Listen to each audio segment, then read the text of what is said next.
अब जो टॉपिक हम डिस्कस करने वाले हैं that is going to be the types of hardness of water. ठीक है, इससे पहले हम सॉफ्ट एंड हार्ड वाटर इनके भी डिफरेंशिएशन पढ़ चुके हैं। ठीक है, बहुत डिटेल में। मैंने आपको डिफरेंट डेफिनेशन जो है वो इसकी बताइए कि आप कैसे अपने आंसर को एनहेंस करने के लिए डिफरेंट टाइप्स ऑफ डेफिनेशन लिख सकते हैं। होप सो वो आपको क्लियर हो गए होंगे।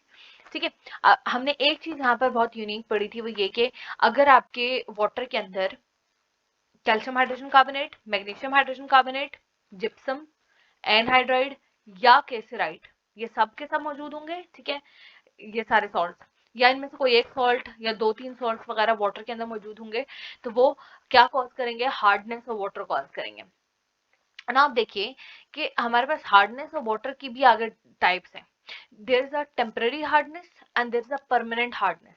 ठीक है, अगर आप पानी को बॉईल करें और उसके अंदर जितने भी सॉल्ट्स मौजूद हैं जो कि उसके अंदर हार्डनेस कॉज कर रहे हैं, ठीक है, चाहे वो ये वाले सॉल्ट्स हों या फिर अभी हम आगे कुछ और सॉल्ट्स पढ़ेंगे, ठीक है, या वो वाले सॉल्ट्स मौजूद हों, ठीक है, और वो क्या हो जाए, वो रिमूव हो जाए। ठीक है, तो इस तरह की हार्डनेस को हम टेम्पररी हार्डनेस कहते हैं। यानी अगर बाय डेफिनेशन देखें तो ऐसी the type of the hardness which can be removed by boiling is known as temporary hardness. ठीक है, एंड द परमानेंट हार्डनेस वो होती है which can not be removed by boiling. ठीक है, हम उसको कहेंगे परमानेंट हार्डनेस। ठीक है, अब ऐसे नहीं कि परमानेंट हार्डनेस हमेशा वाटर के अंदर रहेगी, आप वो जो परमानेंट हार्डनेस कॉज करने वाले सॉल्ट्स हैं आप उनको रिमूव नहीं कर सकते, ऐसा नहीं है। आप उनको डिफरेंट मेथड से से रिमूव कर सकते हैं।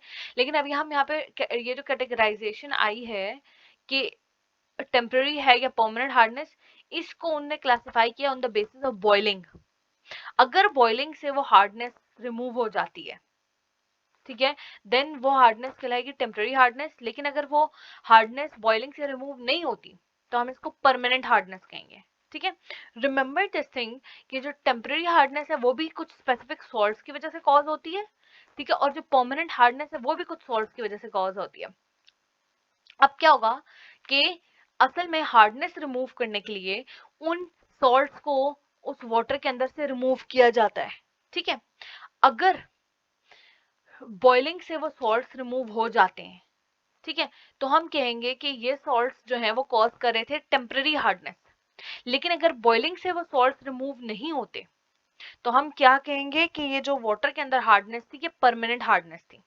ठीक है, अब देखिए यहाँ पर एक इंपॉर्टेंट चीज आपको पता चली है कि टेम्पररी हार्डनेस जो है वो कॉज होती है by the presence of calcium and magnesium hydrogen carbonates.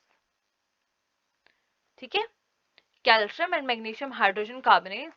जबकि जो परमानेंट हार्डनेस है that is caused by sulphates and chlorides of calcium and magnesium.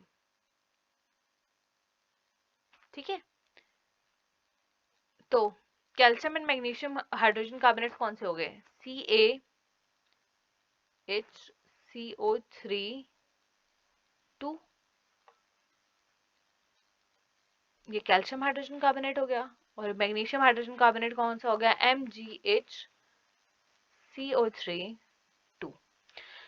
एक मैं आपको टिप दे दूं कि जब भी आप ये डेफिनेशंस लिखेंगे, ठीक है, या आप जो है वो सॉफ्ट एंड हार्ड वाटर को के बारे में लिखेंगे कि इन थॉट्स की वजह से होती है, आपने फॉर्मूला जरूर लिखने हैं। क्योंकि केमिस्ट्री है ना, इंग्लिश का एग्जाम तो नहीं है कि आप सिर्फ जिप्सम एनहाइड्राइड केसराइड लिख के बैठ जाएं। केमिस्ट्री में आपको केमिकल्स के नाम और उनके फॉर्मूला जरूर लिखने हैं। ठीक है, अच्छा, ये जो है calcium hydrogen carbonate and magnesium hydrogen carbonate, यहाँ पे भी ये बना हुआ है तो आप यहाँ से भी देख लीजिएगा। Calcium hydrogen carbonate and magnesium hydrogen carbonate, ये क्या कॉज करेंगे? ये टेम्पररी हार्डनेस कॉज करेंगे। यानी ये कि जब आप इस वाटर को जिसके अंदर कैल्शियम हाइड्रोजन कार्बोनेट या मैग्नीशियम हाइड्रोजन कार्बोनेट है उसको बॉईल करेंगे तो ये सॉल्ट्स रिमूव हो जाएंगे इस वाटर के अंदर से और वो वाटर हार्ड से सॉफ्ट वाटर में कन्वर्ट हो जाएगा। लेकिन जब सल्फेट्स ऑफ कैल्शियम या मैग्नीशियम मौजूद हैं या फिर क्लोराइड्स ऑफ कैल्शियम या मैग्नीशियम मौजूद हैं तो वो परमानेंट हार्डनेस में आएगा। आप उसको बॉइलिंग से रिमूव नहीं कर सकते। इन सॉल्ट्स को रिमूव करने के लिए फिर आपको दूसरे मेथड्स चाहिए होंगे।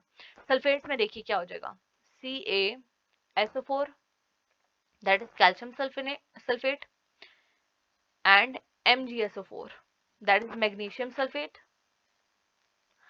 और क्लोराइड्स में देखिए MgCl2, Mg क्या है magnesium and Cl2 is chloride, या फिर CaCl2 that is calcium chloride.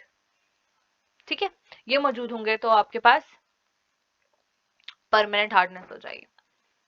अच्छा, अब हम नेक्स्ट लेक्चर में जो डिस्कस करेंगे that would be the methods of removing hardness.